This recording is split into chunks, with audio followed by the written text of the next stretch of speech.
नमस्कार बच्चों, उम्मीद है आप स्वस्थ होंगे, खुश होंगे। तो बच्चों, आज हम अपने एक नए अध्याय के साथ फिर उपस्थित हैं और आज हमारा जो अध्याय है वो इतिहास का है और ये कक्षा 9 का है और इस अध्याय का नाम है आधुनिक विश्व में चरवाहे।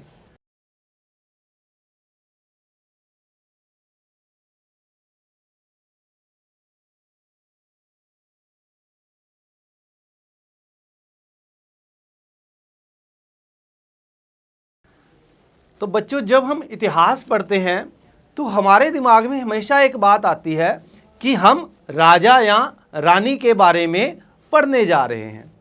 लेकिन शुरू में ऐसा था, लेकिन अब ऐसा बिल्कुल भी नहीं है। अब हम राजा रानी के जीवन से के अतिरिक्त और भी अन्य कई चीज़ों को इतिहास में पढ़ते हैं। धीरे धीरे हम क्या है, जो वहाँ की अर्थव्यवस्था है उस राज्य की, उसको भी हमने पढ़ना शुरू कर दिया है। हमने ये देखना शुरू कर दिया है कि उस काल में खेती कैसी होती थी, उस काल में उद्योग कैसे थे या उस काल में अन्य शिल्प कैसे थे। लेकिन एक ऐसा हिस्सा अभी भी बचा हुआ था जो अभी भी पढ़ा नहीं गया था। हम अर्थव्यवस्था की तो बात करते हैं, लेकिन उस अर्थव्यवस्था में कुछ ऐसे भी लोग थे जो एक स्थान से दूसरे स्थान पर जाते थे और फिर वापस आते थे और एक स्थान से दूसरे स्थान पर उनका आना जाना लगा रहता था और इस प्रकार वो अपनी आजीविका कमाते थे। और इन लोगों को हम घुमंतू चरवाहों के नाम से जानते थे। और आज जो हम पढ़ने जा रहे हैं वो भी घुमंतू चरवाहों के बारे में ही पढ़ने जा रहे हैं। और ये जैसे आपको बताया कक्षा 9 का अध्याय 5 है इतिहास का। इस अध्याय में हम घुमंतू चरवाहों का जीवन कैसा था भारत में और इसके अतिरिक्त अफ्रीका में भी वो जीवन उनका कैसा था, हम ये भी पढ़ेंगे कि उनकी आमदनी के स्रोत क्या थे। और इसके साथ साथ हम ये भी पढ़ेंगे कि जब औपनिवेशिक शासन शुरू हुआ तो किस प्रकार भारत में और अफ्रीका के इन घुमंतू चरवाहों पर इनका जो रहन सहन था वो सारे का सारा औपनिवेशिक शासन की वजह से बदल गया। तो बच्चों, आइए सबसे पहले हम भारत में जो घुमंतू चरवाहे पाए जाते हैं विभिन्न भागों में, उनके बारे में थोड़ा सा एक मानचित्र के माध्यम से जाने कि हमने जो इस अध्याय में घुमंतू चरवाहों की बात करनी है वो भारत के किस किस हिस्से में पाए जाते हैं। तो बच्चों, जैसा कि आप मानचित्र में देख रहे हैं, जम्मू कश्मीर में गुज्जर बकरवाल चरवाहा प्रजाति पाई जाती है, हिमाचल प्रदेश में गद्दी और उत्तराखंड में भोटिया और गुज्जर। इसी के साथ साथ जब राजस्थान की हम बात करते हैं तो वहाँ पर रायका और इसी के साथ साथ मध्य प्रदेश, राजस्थान, पंजाब, महाराष्ट्र के हिस्सों में हमें बंजारा चरवाहे देखने को मिलते हैं। और जब हम थोड़ा सा और नीचे जाते हैं तो हमें गुजरात में मलधारी, महाराष्ट्र में धंगर और कर्नाटक और आंध्र प्रदेश में कुरुमा, कुरुबा और गोला जो चरवाहा हैं वो हमें देखने को मिलते हैं। तो बच्चों, आइए हम सबसे पहले जम्मू कश्मीर में पाए जाने वाले गुज्जर बकरवाल चरवाहों के बारे में थोड़ा सा जानने का प्रयास करें। जम्मू और कश्मीर के गुज्जर बकरवाल समुदाय के लोग भेड़ बकरियों के बड़े बड़े रेवड़ रखते हैं। रेवड़ का अर्थ एक प्रकार से झुंड होता है। जब सारे जानवर इकट्ठे होते हैं, कई तरह के उनमें जानवर होते हैं, उसमें ऊँट भी होते हैं, बकरी भी होती है, गायें भी होती हैं और भी अन्य प्रकार के कई पशु होते हैं, उसको वो साथ सब जब चलते हैं, एक झुंड में चलते हैं, तब हम उसको रेवड़ कहते हैं।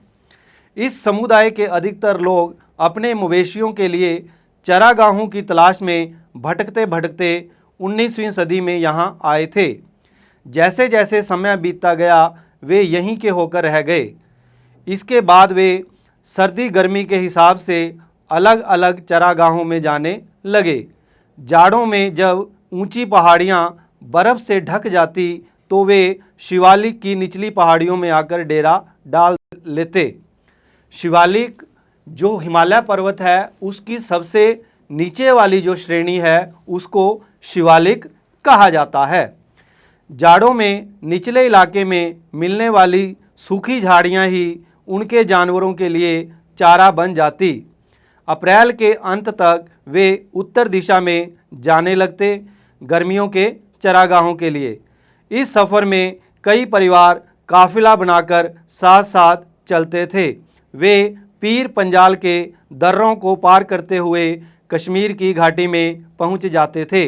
दर्रा एक रास्ता होता है जो दो पहाड़ों के बीच में हमें देखने को मिलता है, उसको दर्रा कहते हैं। जैसे ही गर्मियां शुरू होती हैं, जमी हुई बर्फ़ की मोटी चादर पिघलने लगती है और चारों तरफ हरियाली छा जाती है। इन दिनों में यहाँ उगने वाली तरह तरह की घास से मवेशियों का पेट भी भर जाता था और उन्हें सेहतमंद खुराक भी मिल जाती थी। सितंबर के अंत में बकरवाल एक बार फिर अपना बोरिया बिस्तरा समेटने लगते हैं।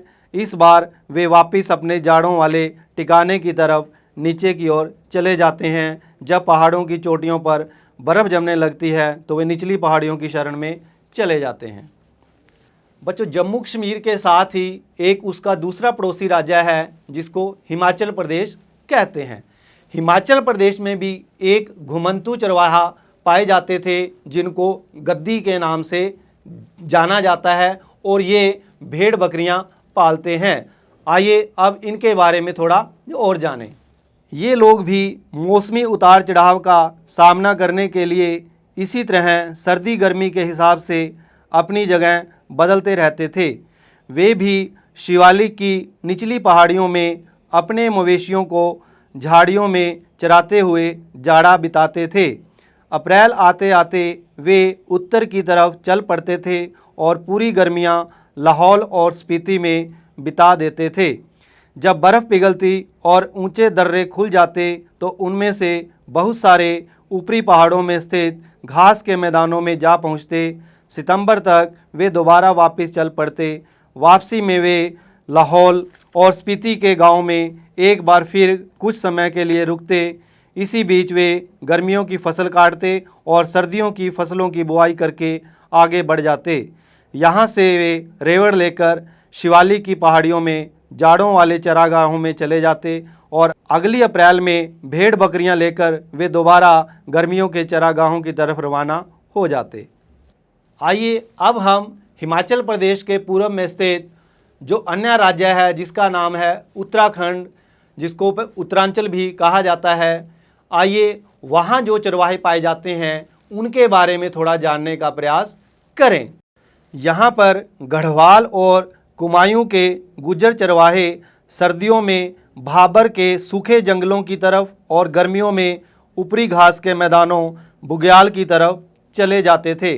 आइए ये जो दो शब्द हैं भाबर और बुग्याल, पहले इनको समझ लें। गढ़वाल और कुमायूं के इलाके में पहाड़ियों के निचले हिस्से के आसपास पाए जाने वाले शुष्क या सूखे जंगल के इलाके को भाबर कहते हैं और ऊंचे पहाड़ों में स्थित घास के मैदानों को बुग्याल कहा जाता है। सर्दी गर्मी के हिसाब से हर साल चरागाह बदलने रहने का यह चलन हिमालय के पर्वतों में रहने वाले बहुत सारे चरवाहा समुदायों में दिखाई देता था। यहाँ के भोटिया, शेरपा और किन्नौरी समुदाय के लोग भी इसी तरह के चरवाहे थे। ये सभी समुदाय मौसमी बदलावों के हिसाब से खुद को ढालते थे और अलग अलग इलाकों में पड़ने वाले चरागाहों का बेहतरीन इस्तेमाल किया करते थे। जब एक चरागाह की हरियाली ख़त्म हो जाती थी या इस्तेमाल के काबिल नहीं रह जाती थी तो वे किसी और चरागाह की तरफ चले जाते थे। तो इस प्रकार हमने ये देखा कि हिमालय के पर्वत में रहने वाले ये जो चरवाहे थे ये किस प्रकार अपना जीवन व्यतीत करते थे। ये हमने देख ही लिया है कि किस प्रकार ये पशुओं के साथ घूमते थे, यानी एक प्रकार से पशु इनकी आमदनी का स्रोत भी थे। बीच बीच में ये लोग क्या करते थे, कहीं कहीं फसल भी उगा लिया करते थे और काट भी लिया करते थे आते जाते। और इसी के साथ साथ ये जो भेड़ बकरियां पालते थे उनकी ऊन को भी वो उतार लेते थे और बाद में बाजारों में बेच देते थे, जिससे इनको आमदनी मिलती थी और इनके जीवन का निर्वाह होता था। ये चरवाहे केवल हिमालय पर्वत में ही नहीं रहते थे, ये लोग मैदानों, पठारों और रेगिस्तानों में भी बड़ी संख्या में रहते थे। आइए सबसे पहले हम महाराष्ट्र में रहने वाले धंगर समुदाय के बारे में थोड़ा सा जानें। 20वीं सदी की शुरुआत में इस समुदाय की आबादी लगभग 4,67,000 थी। उनमें से ज़्यादातर गडरिये या चरवाहे थे। हालांकि कुछ लोग कंबल और चादर भी बनाते थे, जबकि कुछ भैंस पालते थे। धनगर गडरिया बरसात के दिनों में महाराष्ट्र के मध्य पठारों में रहते थे। यहाँ बारिश कम होती थी और मिट्टी भी खास उपजाऊ नहीं थी। चारों तरफ कंटीली झाड़ियाँ होती थी। मानसून में यह जानवरों के लिए एक विशाल चरागाह बन जाती थी। अक्टूबर के आसपास यह बाजरे की कटाई करते थे और चरागाहों की तलाश में पश्चिम की तरफ चल पड़ते थे। उसके बाद वे अपने रेवड़ों के साथ कोंकण के इलाकों में जाकर डेरा डाल देते थे। जिस समय धनकर कोंकण पहुंचते थे, उसी समय कोंकण के किसानों को खरीफ की फसल काटकर अपने खेतों को रबी की फसल के लिए दोबारा उपजाऊ बनाते थे। जंगलों के मवेशी खरीद की कटाई के बाद खेतों में बची रह गई ठूंठ को खाते थे और उनके गोबर से खेतों को खाद मिल जाती थी। कोंकण किसान धनगरों को चावल भी देते थे, जिन्हें चरवाहे वापस अपने पठारी इलाकों में ले जाते थे, क्योंकि वहाँ पर अनाज की बहुत कमी होती थी। मानसून की बारिश शुरू होते ही धनगण कोंकण और तटीय क्षेत्र छोड़ सूखे पठारों की तरफ लौट जाते थे। आइए अब हम महाराष्ट्र के दक्षिण में स्थित कर्नाटक और उसके साथ लगते आंध्र प्रदेश के हिस्सों में जो चरवाहे लोग रहते थे उनके बारे में थोड़ा जानने का प्रयास करें। यहाँ पर गोला, कुरुमा और कुरुबा समुदाय रहते थे। आइए इनके बारे में थोड़ा जानें। गोला समुदाय के लोग गायें भैंस पालते थे, जबकि कुरुबा समुदाय भेड़ बकरियां पालते थे। ये लोग छोटे छोटे खेतों के आसपास रहा करते थे। ये अपने जानवरों की देखभाल के साथ साथ कई दूसरे काम धंधे भी करते थे। ये लोग पहाड़ी चरवाहों के विपरीत बरसात और सूखे मौसम के हिसाब से अपनी जगह बदलते थे। सूखे महीने में ये लोग तटीय मैदानों की तरफ चले जाते थे, जबकि बरसात शुरू होने पर वापस चल देते थे। मानसून के दिनों में तटीय इलाकों में दलदली हालात पैदा हो जाते थे, इसलिए ये केवल भैंसों के लिए उपयुक्त रहते थी। ऐसे में बाकी जानवरों को सूखे पठारे इलाकों में जाना पड़ता था।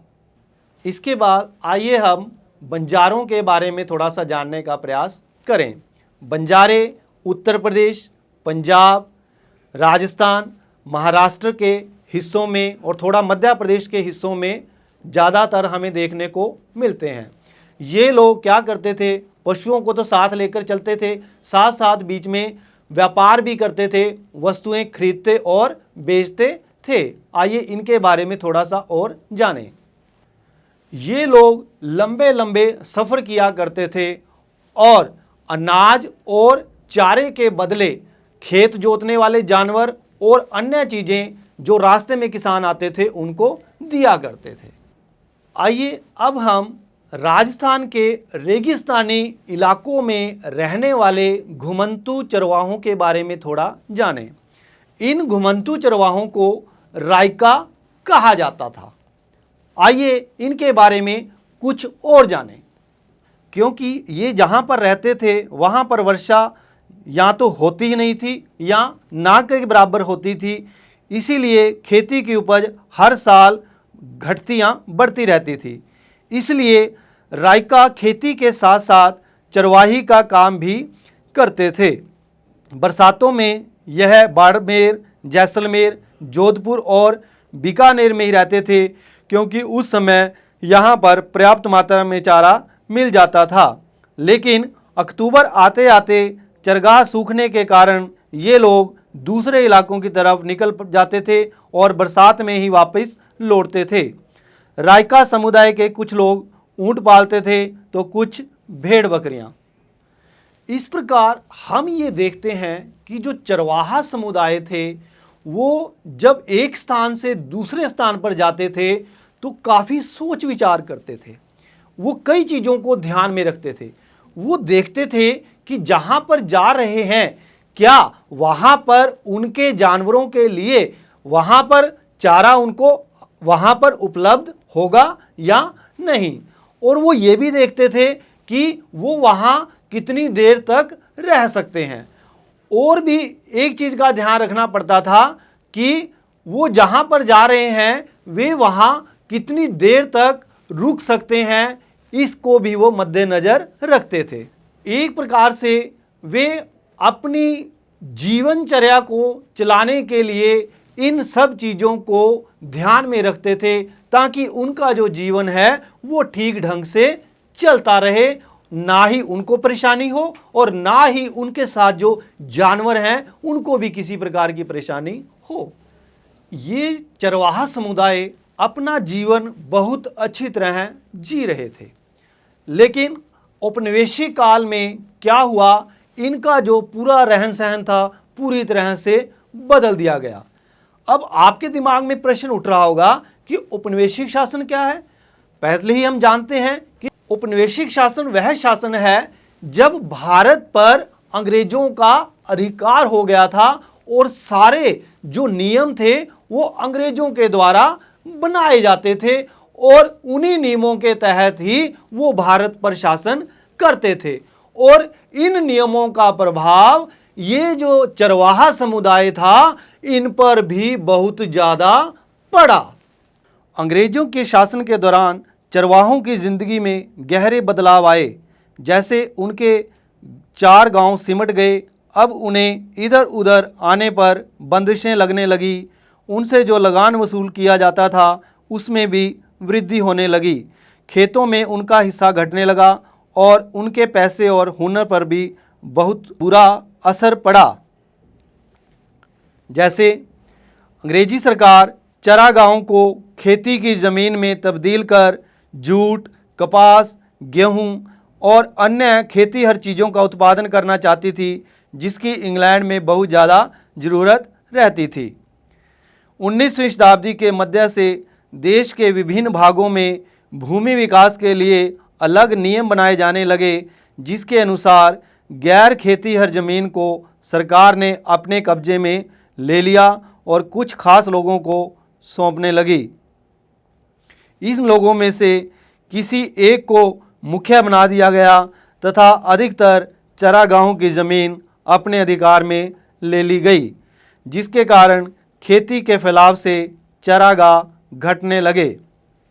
19वीं सदी के मध्य तक आते आते बहुत सारे जंगलों को आरक्षित वन घोषित कर दिया गया, जहां पर देवदार और साल जैसी कीमती लकड़ी पैदा होती थी और यहां पर इन चरागाहों को वनों के अंदर घुसने नहीं दिया गया। यहाँ पर चरवाहों के घुसने पर पाबंदी लगा दी गई। कई जंगलों को संरक्षित घोषित कर दिया गया। इन जंगलों में चरवाहों को कुछ परंपरागत अधिकार तो दे दिए गए, लेकिन उनकी आवाजाही पर बहुत सारी बंदिशें लगा दी गई।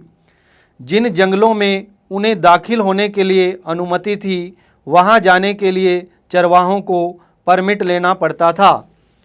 जंगल में उनके प्रवेश वापसी की तारीख पहले से ही तय कर दी जाती थी, जो कि बहुत ही कम दिन होते थे। यदि यह समय सीमा से अधिक वहां रहा करते तो उन्हें जुर्माना देना पड़ता था। अंग्रेज अफसर घुमंतू किस्म के लोगों को शक की नज़र से भी देखते थे। उनके लिए गांव में रहने वाले ग्रामीण लोग ही केवल ऐसे लोग थे जो शांति प्रिय और कानून का पालन करने वाले होते थे। इसी के चलते उन्होंने 1871 में अपराधी जनजाति अधिनियम पारित किया। इस कानून के तहत दस्तकारों, व्यापारियों और चरवाहों के बहुत सारे समुदाय को अपराधी समुदाय की सूची में रखा गया। उन्हें कुदरती जन्मजात अपराधी घोषित कर दिया गया। इस कानून के लागू होते ही सभी समुदायों को कुछ खास अधिसूचित बस्तियों में जाने का हुक्म सुना दिया गया। उनकी बिना परमिट आवाजाही पर रोक लगा दी गई। अपनी आमदनी बढ़ाने के लिए अंग्रेज़ों ने लगान वसूलना शुरू कर दिया। उन्होंने ज़मीन, नहरों के पानी, नमक, यहाँ तक कि मवेशियों पर भी टैक्स वसूलना शुरू कर दिया। उन्होंने प्रति मवेशी टैक्स की दर तेज़ी से बढ़ा दी। 1880 के दशक के बीच टैक्स वसूली का काम बाकायदा बोली लगाकर ठेकेदारों को सौंपा जाता था। 1880 के दशक तक आते आते सरकार ने अपने कार्यों के माध्यम से सीधा ही ये टैक्स वसूलना शुरू कर दिया। अब हर एक चरवाहे के पास एक पास होता था। तो बच्चों, इस औपनिवेशिक शासन ने चरवाहों की ज़िंदगी को कैसे प्रभावित किया और उन्होंने कैसे इसका सामना किया, और इसके साथ साथ अफ्रीका में जो चरवाहा समुदाय था उसके बारे में इस अध्याय के दूसरे भाग में पढ़ेंगे। और अभी हमारा अध्याय का पहला भाग समाप्त होता है। उम्मीद है आपको समझ आया होगा। इसी के साथ धन्यवाद। आप स्वस्थ रहें, खुश रहें।